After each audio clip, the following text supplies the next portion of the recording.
Here we've got some trays of rather overgrown nepenthes alisaputrana. These are extra large plants, and these are seed grown, which is a rare thing. We don't have many seed grown left to offer. So all different individuals, of course, being seed grown. They're tough, very tough plants. The leaves are hard. I can probably can't hear that. Let's see if there's one here I can get closer to. Yeah, very hard leaves. So well-grown plants, but they don't have many pitchers because of the way they've been grown.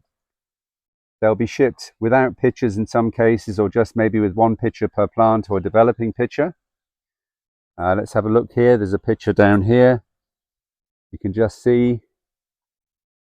There we go. Now we're going to be auctioning these in the next couple of weeks on our wholesale auctions. So if you're interested in one of these, keep your eye on the auctions, talk to your favorite distributor and tell them you might like one. Very rare for us to sell seed grown plants of this. There's not many of them left, as I mentioned. And in no time at all, they're going to become very large plants and probably flower.